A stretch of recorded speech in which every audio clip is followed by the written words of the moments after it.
ایک دفعہ کا ذکر ہے کہ کسی خوبصورت گاؤں میں ایک فارمر رہتا تھا جس کا ایک بڑا سا گارڈن تھا اور اس میں ایک بہت پرانا سیب کا درخت تھا۔ اس کے علاوہ اور بہت سے پھلوں کے درخت، خوبصورت پودے اور رنگ برنگی کئی قسم کے پھول تھے۔ جب کسان چھوٹا بچہ تھا تب وہ اس سیب کے درخت کے ساتھ بہت کھیلتا تھا۔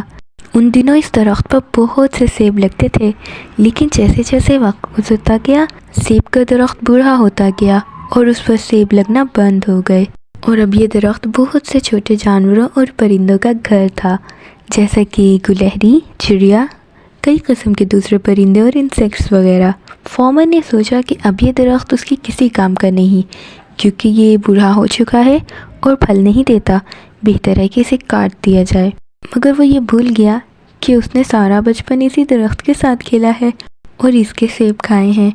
فارمر نے کلہاڑا اٹھایا اور درخت کاٹنے چل پڑا۔ درخت کاٹنے ہی لگا تھا کہ سارے چھوٹے پرندے اور جانور اس کے پاس بھاگتے ہوئے آئے اور فارمر سے ریکویسٹ کرنے لگے کہ پلیز اس درخت کو مت کاٹو۔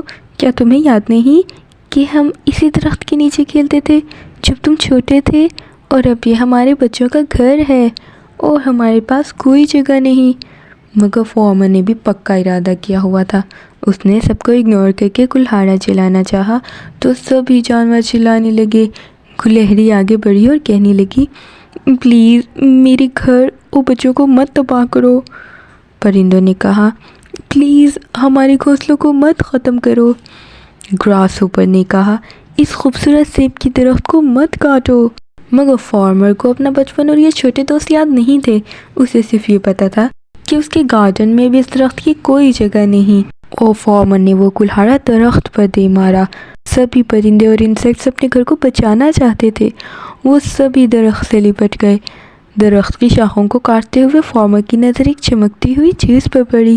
جب اس نے غور کیا تو وہ شہد کی مکھی کا چھتا تھا جو شہد سے بھرا تھا۔ اس نے کچھ شہد لیا اور اپنے منہ میں ڈال لیا۔ جیسے ہی فارمر نے وہ شہد چکھا اس کے ذہن میں بچپن کی بہت سی یادیں آئیں۔ اس نے مزید شہد کھایا۔ شہد کے ذائقے نے فارمر کے اندر ایک چھوٹے بچے کو جگا دیا۔ اس نے آہستہ سے کہا، یہ ذائقہ کمال ہے۔ ہنی بی نے خوش ہوتے ہوئے کہا، میں تمہارے لیے ہمیشہ یہ شہد بناؤں گی۔ گلہری نے کہا، میں تمہارے لیے بہت سے نٹس لایا کروں گی۔ پرندوں نے کہا، ہم تمہارے لیے خوبصورت گانے گایا کریں گے۔ آخر کار فارمر کو اپنی غلطی کا احساس ہوا۔ اس نے کلہاڑا نیچے رکھ دیا۔ فارمر نے جانا کہ یہ ایپل ٹری اتنا بھی یوز لیس نہیں، یہ تو بہت سے پیارے جانداروں کا گھر ہے جنہوں نے اسے بہت سی قیمتی چیزیں دی ہیں۔ فارمر نے وعدہ کیا کہ وہ کبھی اس درخت کو نہیں کاٹے گا۔ سبھی جانوروں نے ہنی بی کا شکریہ ادا کیا اور پھر سے اس درخت پر ہنسی خوشی رہنے لگے۔ Thanks for watching this video. You can also subscribe our channel by hitting the subscribe button below. Share this video with your family and friends.